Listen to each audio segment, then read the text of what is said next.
Hi, I'm Scott from Psoas Massage Bodywork.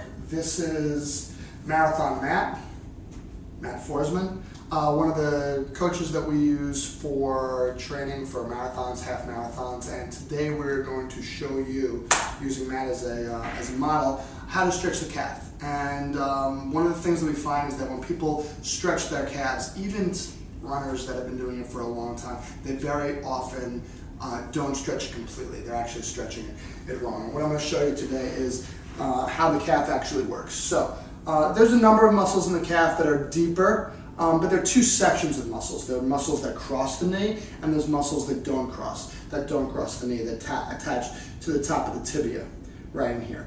The difference between those muscles is that a muscle that crosses the knee, right now in this position, it's slack. So in order to stretch the calf, at some point we need to flex this foot coming this way. It brings the muscle in that direction. The muscle that crosses the knee, the gastrocnemius, is not being stretched right now because it's slackened here. So in order to stretch the gastrocnemius, we need to have a straight knee. The problem is that the gastrocnemius tends to be a little bit tighter than the muscles underneath. There are a couple of muscles that actually work on the toes, but mostly we're talking about the soleus muscle, which is a thick ankle flexor. And that muscle connects here. It's a nice thick muscle, and it comes up underneath the gastrocnemius, but it doesn't cross. The gastrocnemius tends to be tight, so when the knee is straight and we're flexing this, we're probably not getting to a soleus stretch. So in order to stretch both of them, what we're going to do is we're going to bend the knee a little bit. So Matt, what I'm going to ask you to do is just come down here and reach for your hands up here and grab your toes, grab your foot and bring it towards you. And don't worry about this part here. Okay. This down. And what are you feeling the stretch lower or higher?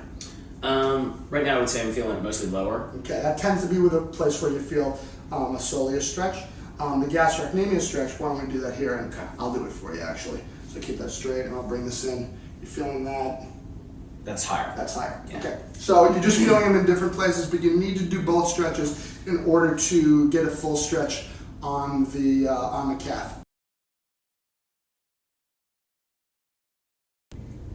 Okay, so we have Matt currently in this position here. He's stretching his gastrocnemius, which is the more superficial of the muscles, the one that actually crosses the knee.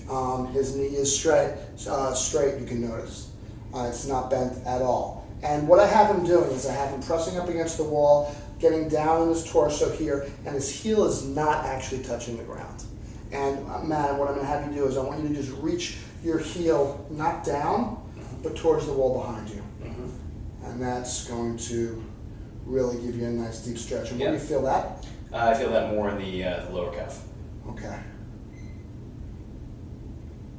Okay, come on out of that.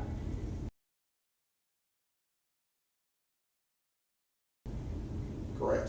Now take a step forward. Okay. Okay, now maybe even a little bit more. Okay, now bend that knee. And what I want you to do here is I actually want you to sit into this, dropping this knee down. Okay. And you should actually feel this one even lower than the other one. Yep, I do. Okay, so you notice we have the knee bent here. We're stretching the deeper muscle here. The muscle that's on top, which crosses the knee, is slack, so it's allowing us to get into a deeper stretch to get the ones underneath it. So try this at home, both straight and with your knee bent, and let us know how it works for you.